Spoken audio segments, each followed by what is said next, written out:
Chapter 16. Griffin was light and fast. His gloves were a red blur, tapping away at Alfred's face, easy and steady as rain on a roof. Pitter pat, pitter pat. Alfred's eyes began to swell, and his nose was clogged with dried blood. Donatelli and Henry and Bud were screaming, "Rush 'em! Press! Press!" But every time he fired out his jab, Griffin brushed it aside.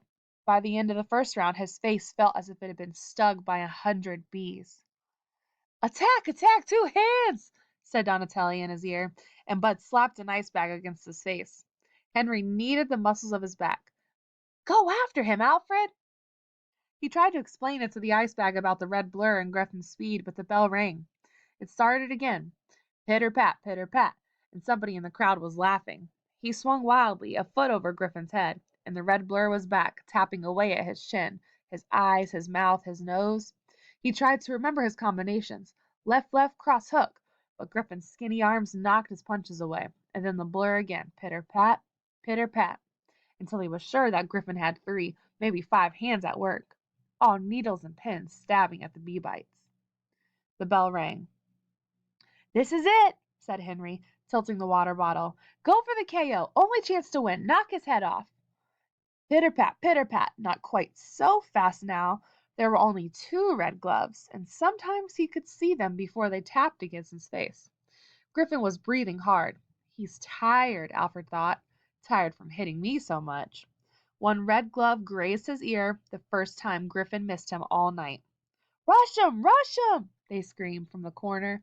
Somewhere Alfred found a little extra strength. He reached all the way down for it, and the next time the red glove missed, he threw his weight behind a short right uppercut.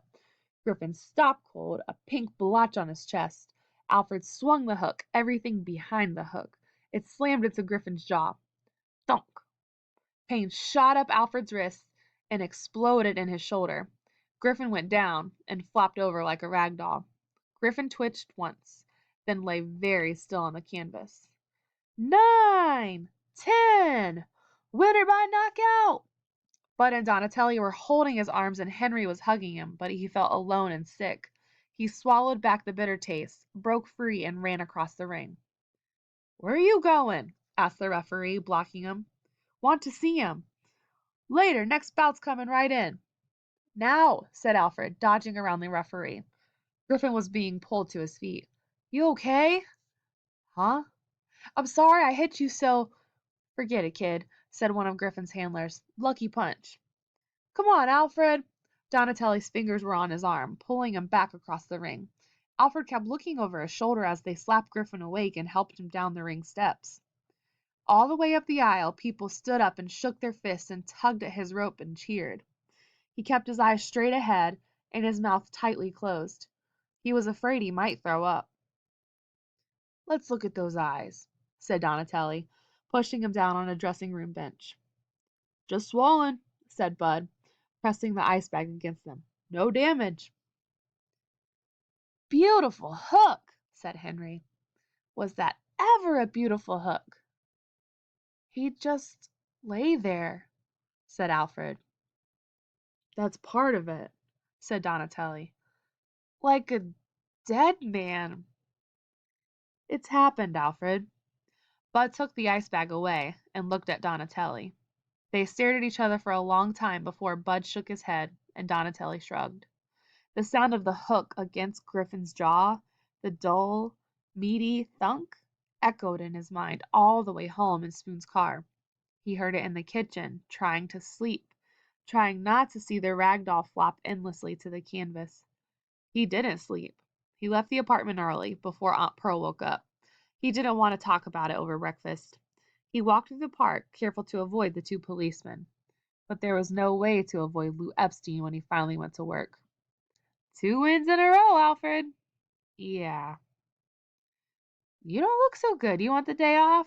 No, I'm all right. There were only a few customers that morning. It was hard to concentrate. His fingers were stiff on the cash register keys, and every time he looked up, Griffin was flopping off a shelf of canned goods. Thunk. Lucky punch. Beautiful hook. Pitter pat. No sale. Pop, pop, pop. And there was Rivera, and the crowd was screaming. "Get in there and fight, black boy. Coward." Twice, he rang up wrong totals and had to call Jake over to unlock the cash register and correct the receipt roll. All the hate was out in the crowd, he thought, screaming for blood, for a knockout, and the crowd really didn't care who flopped over like a rag doll. Griffin, Rivera, Brooks, anybody. Go on, Alfred, take the rest of the day off. I'm all right, Mr. Epstein. Argue I don't, Alfred. You're fired until tomorrow morning, 8:30. He felt a little better on the street. A brisk November wind tugged at his jacket, and he pulled up his cap down over his forehead. It was nearly noon, but the sun was neither warm nor bright. The few people on the street were moving quickly. Across the street, in front of the school gate, two heavily dressed figures were handing out leaflets. One of them waved. Brooksy! Hey, Brooksy, over here! He shoved his hands into his jacket pockets and strolled over. Harold was smiling. His eyes were friendly behind his horn-rimmed glasses. Limbs seemed very small and slim, bundled into a tweed coat. Hi, Alfred, she said. We were just talking about you. How's that?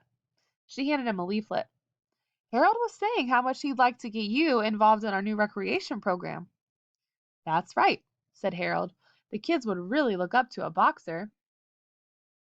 Only had 2 fights. That doesn't matter. At least you've done something. Don't have much time now. Think about it anyway, said Lynn. A bell rang inside the school. I will, said Alfred, but Harold and Lynn had already turned and begun handing their leaflets to the children streaming out into the street. He walked on, surrounded by skipping, laughing children. He thought of Rick, the white college boy he and James had liked so much. Alfred half closed his eyes. Okay, you little kids, gonna do some push-ups and trunk twisters. Then James here is gonna tell you some funny stories.